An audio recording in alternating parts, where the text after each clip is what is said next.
300 BCE, Sun Tzu wrote words that would echo throughout history, truths of war, things to live or die by. One of his most cited passages reads, "When you surround an enemy army, leave an outlet free. Do not press a desperate foe too hard." In the same vein, later he suggests the reverse, to burn your landing ships after an invasion to incite your troops to fight to the death. That's the topic today, the mindset that you're fighting for your life and the continued survival of your entire people. That's the driving force behind the innovation, adaptation, and the destruction that we're going to talk about. All of Israel's history is filled with controversy, and it will be impossible to avoid. Frankly, I feel like the entire debate is a dead horse that's been wringed out like a tube of toothpaste. Anything that can be said about it has been said about it on poll in 2014. I just want to present a study on an extreme set of circumstances that allowed for an outnumbered, outgunned colony to fight ferociously against an entire subcontinent. Regardless on your opinion on Israel's past or current policy, it's undeniable that its continued survival is a defense masterpiece. I should say from the top that I'm well aware Israel's incredible record in conflict isn't entirely up to its own doing. America has sent Israel an average of $2 billion every year for the last 74 years. That's a literal pallet of cash, but beyond that is access to the Department of Defense's vaunted, all-consuming black hole budget. Finest weapons and tactics practically open source and sold at a discount to the young state. Having the most efficient warfighting machine in the history of the world with a vested interest in your survival certainly helps the odds, but in my estimation it's still the underdog, especially during the state's infancy. In 1948, Israel had a population of just under 1 million with a standing army of 10,000 who had spent the last year in a brutal civil war with Palestine. The surrounding Arab League that tried to stop Israel had a combined population of 7.5 million people with an expeditionary force of 26,000 lay at the border. The fight was really on now, and it was time for Israel to prove itself for the first time on the world stage. With very little to no support from the West, on 14th of May 1948, the day before the expiration of the British Mandate, David Ben-Gurion declared the establishment of a Jewish state to be known as the State of Israel. Simultaneously, the surrounding Arab countries launched a full-blown offensive in all directions from Palestine. Egypt started their attack with 2 settlements in the south with armored vehicles and artillery, Narim and Kfar Daram. Their initial invasion force was repulsed by a lightly armed militia. 4 days later, after regrouping on May 19th, they attacked again at the barely defended village of Yad Mordecai.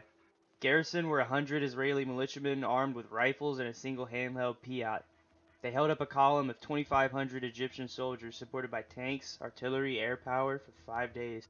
The Egyptian side sustained massive casualties while the Israeli side comparatively sustained very little.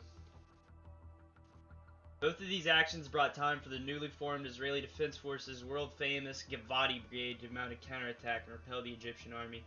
After another 10-day respite, the push was renewed and moved north towards the Sud. The entire column was stopped by a destroyed bridge. Here the first attacks by the fledgling Israeli Air Force happened, with a close air support strike by 4 Avia S-199s. The actual effects of the air raid was somewhat underwhelming physically, but mentally it broke the Egyptian regulars. After a series of light engagements, bombarding, and another counterattack by the Givati Brigade on the 30th, their offensive was again repelled. This caused a total strategic shift in the Egyptian armed forces. They were on the defensive now, and the IDF had the initiative in the south. The heaviest fighting occurred in Jerusalem and on the Jerusalem-Tel Aviv road between Jordan's Arab Legion and Israeli forces. As part of the redeployment to deal with the Egyptian advance, the Israelis abandoned Latrun Fortress overlooking the main highway to Jerusalem. The Arab Legion immediately seized the fortress, and the Jordanians were able to cut off supplies to Israeli fighters and civilians inside Jerusalem. The besieged Israeli Jerusalem was only saved via the opening of the so-called Burma Road, a makeshift bypass road built by Israeli forces. It allowed Israeli trucks to pass through and supply Jerusalem. King Abdullah ordered Glub Pasha, the commander of the Arab Legion, to enter Jerusalem on the 17th of May. The Arab Legion fired 10,000 artillery and mortar shells a day. After intense urban combat, the Arab Legion was able to push the IDF out of some neighborhoods on the outskirts. Many Jewish residents were ordered to leave and had to be protected by the Legion from the mob that had gathered and intended on massacring them. After a series of attacks and counterattacks, not much changed in Jerusalem for some time. An Iraqi force consisting of 2 infantry and 1 armored brigade crossed the Jordan River, attacking the Israeli settlement of Geshur with very little success. Near Jenin, the Iraqi force was met in the field by the IDF and gradually destroyed. The Iraqi army was forced to retreat into the town of Jenin, where they held their positions and didn't meaningfully commit to another offensive for the entire war. In the north, the Syrians and Jordanians attacked, but were stopped as well. Israeli militia using grenades, Molotov cocktails, and another single Piat held up a Syrian armored advance.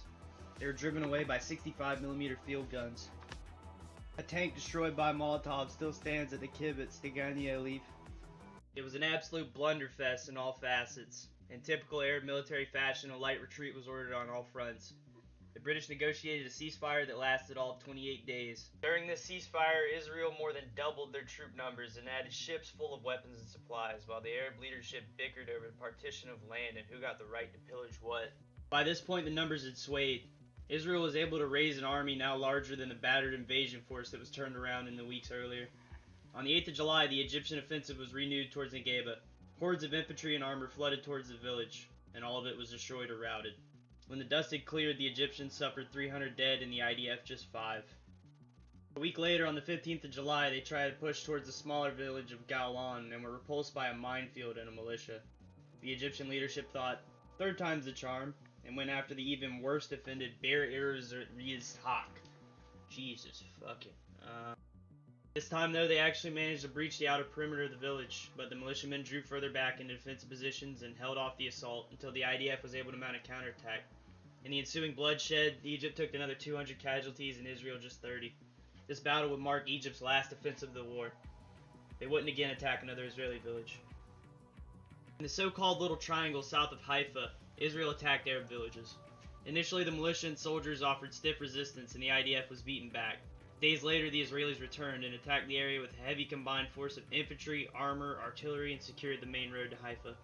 An airstrike on retreating Arab soldiers reportedly killed 60.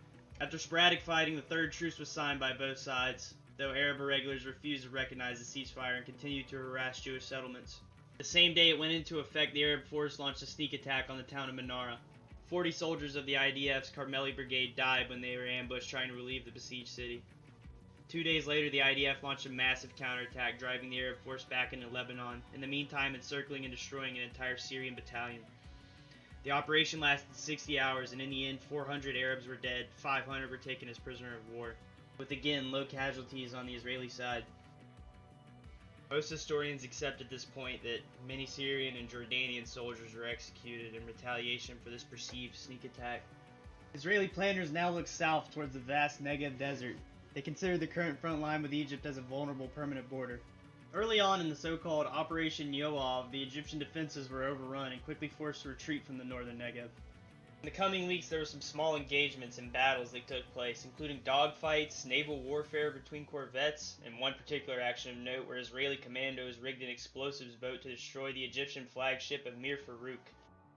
By this point, Egypt was expelled from the entire Negev and the front lines had moved to the northern Sinai. The IDF encircled a unit defending what would be known as the Gaza Strip, and the West forced both sides into a peace fire. In early 1949, Israel signed separate peace deals with all nations involved and effectively annexed 21,000 square kilometers of the Arab world. The divides we see to this day are set, where Palestine is guaranteed the West Bank and Gaza Strip so long as there's peace. The world's shocked. This little country the size of New Jersey just stood up to every single one of its neighbors, and not only defended itself but seized massive territory for their trouble. Equipment used on both sides was roughly equal or sometimes even better for the Arab states. This victory came from a willingness to fight and an outward view towards progress. All the hard lessons earned in blood from World War II were applied just a few short years later. The Israelis used Western maneuver and squad-level tactics to win the day, and when that wasn't enough, they used their hearts and their balls. Almost all Arab armies throughout their histories have had excellent logistics officers, great military engineers, good senior officers, but poor maintenance personnel, and awful junior officers. They have half the soup that makes the West and eventually Israel so efficient at modern war. NCOs can't be trusted with decision-making abilities in case they start to think for themselves and wonder why their life sucks so bad. It reminds me of the ongoing conflict in Ukraine. Russia has numbers advantage in all categories except for precision-guided munitions and competent, empowered junior officers. Israel wrote the book on beating overwhelming odds and it's being studied carefully. The Jewish people showed who they are. In the wake of the Holocaust, it's clear. The new Israel is a pit bull backed into the wall that is the Med.